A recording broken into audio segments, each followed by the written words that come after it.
This is Dolynny TV. Welcome aboard, friends, as we get set down to discuss something that I think is about as wild as my hair this morning, and I'll detail that in a matter of moments. But as we get going here, friends, obviously not a good start for the Edmonton Oilers. We're down 1-3 on the season already.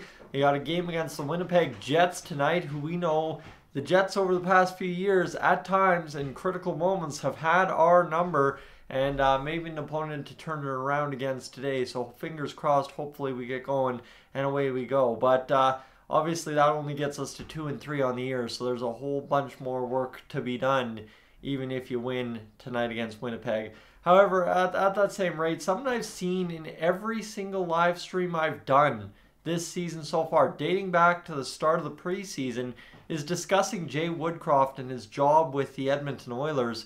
And this is something that I feel is out in loony land personally. Like, Jay Woodcroft is not at fault at all here for this Edmonton Oilers start, and I'll explain that further in a moment. But it just seems, like in Edmonton, every time something goes wrong, and I'm the most guilty of it out of anyone, I'll accept that myself. But whenever anything goes wrong and the Oilers aren't playing the way you want them to play, fire the coach, then fire the GM, then trade everybody. That's the route Oilers fans tend to go. That's the route we've tended to go all of the past several years. So for this, what I will say here, if anyone out there thinks that Jay Woodcroft should be fired, ask yourself this: does Connor McDavid, Ryan Nugent-Hopkins, Leon Draisaitl really need another coach at this point in a year where it's cup or bust?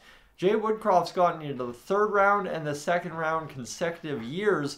And both years, yeah, you can say the Oilers didn't start well in Game 1, but guess what? Combined between the 2 years, they won 3 rounds out of the 5 they played. That's a winning percentage in the NHL playoffs the past 2 years. That, in and of itself, is a little wild. I know maybe the games don't end up in a winning percentage, but the series end up in a winning percentage, which is still very good considering where we were just 4 or 5 years ago as Edmonton Oilers fans. So Jay Woodcroft has done an absolutely unbelievable job with this Oilers team, has installed some things that most of us Oilers fans never thought we would see with this Oilers team.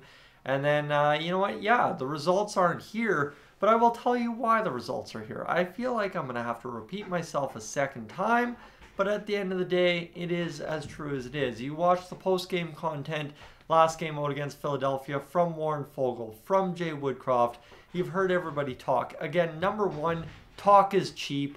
We need some results here. I don't care. Oh yeah, there's plenty of time in the season. We're 1-3. We can definitely run through the playoffs. Sure, you absolutely can. I'm not saying you can't. But again, what happens when the mid-November to mid-December struggles come along? Which they always do every single year I've been doing this. Well, guess what? This year you didn't start 7-1-0. You didn't start 5-0, right? There is no little cushion at the start of the year to make up for your lack of effort in November and December when you've been grinding out the first few games and now you're tired of playing. Well, guess what? When it comes down to it, whether the struggles come in November and December or they're starting right here out of the gate in October, there's one common denominator, and it's not Jay Woodcroft, right? The Oilers have struggled November, December, the entire time I've been doing this thing. So when I look at that, it comes down to, and I don't want to throw anybody under the bus here, but I think at what point do you actually have to start questioning it, is the star players on the Oilers, every player on the Oilers, how bad do you want it? Warren Foegele's postgame the other day was saying, we didn't want to win. Philadelphia did, so they won. That's the way it works.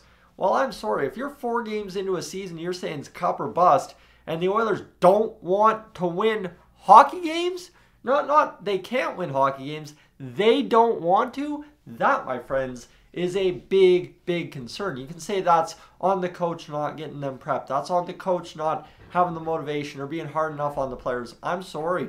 When I've watched this same old script for how many years, and you've got the same core group of guys, more or less, leading the team in Nuge, McDavid, Draisaitl, and Nurse, and the team doesn't want to win, at what point do you sit there and question these guys and say, are they really winners? Right? We've talked about, oh, the Oilers don't have the defense to win a Stanley Cup. The Oilers don't have a goaltending to win a Stanley Cup. I'm sorry, if Connor McDavid and Leon Draisaitl just want to beak off about winning a Stanley Cup and not put up the results to do it, you're not going to win a Stanley Cup. You could have the best defense in the NHL. You could have the best goaltending in the NHL. If your star players don't want to win a Stanley Cup, your team ain't going to win a Stanley Cup. And now this is, like I said, I feel like this throwing Connor, Leon, Nuge, and Nurse under the bus here a little bit because obviously that's probably not the case, right? I know they want to win. I know they want to do this thing for Edmonton. But at the end of the day, you walk into this season and you've got a guy like Warren Fogle saying, no, the room didn't want it. Like, what point do you question that? And I'm sorry, if Connor McDavid, Leon Draisaitl, Ryan Nugent-Hopkins, and Darnell Nurse don't want to win a Stanley Cup, you can fire Jay Woodcroft and bring someone else in. It's going to be the exact same results. That's the end of the day. And whether I'm out in front of the fire Jay Woodcroft thing like I always am with coaches, and we're talking about it in mid-December, well, guess what? Remember this conversation because it don't matter.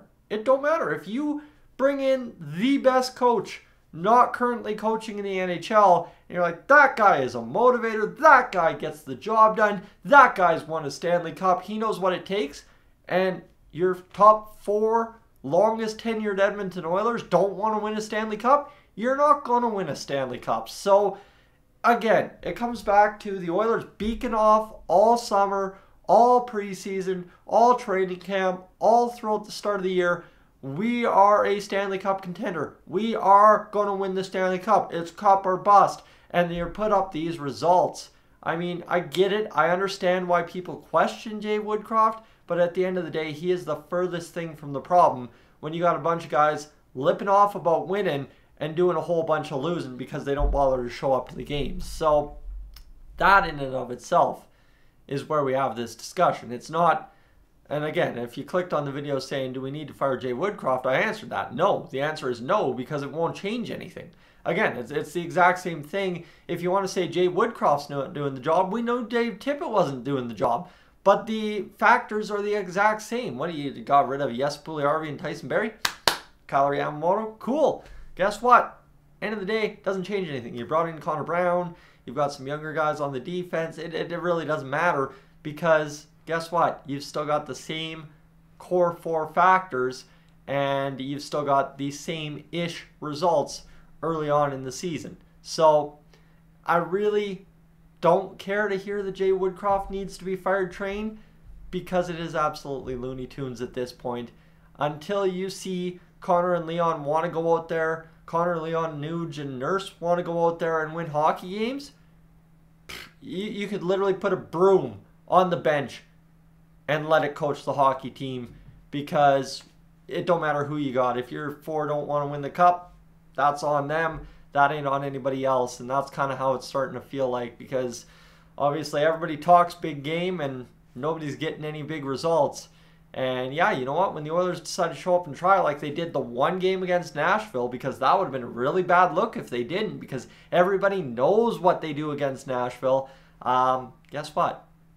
Jay Woodcroft ain't the problem. So yeah, that's where it comes down to right now, friends, is if we could pump the brakes on the fire Jay Woodcroft thing, because that ain't going to change nothing given the current way the Edmonton Oilers are playing. And I don't care if you say Jay Woodcroft doesn't have these players ready ever, whatever. End of the day, the players have to eat it a little bit too. And you want to lip off in the media about winning? Start winning. That's how you change the conversation. You don't go out there and talk about firing the coach, because I'm a little tired of doing that here in Edmonton, because it's the same result every single dang time. Friends, I'm Tyson. This is Dolynny TV. I am up on out of here.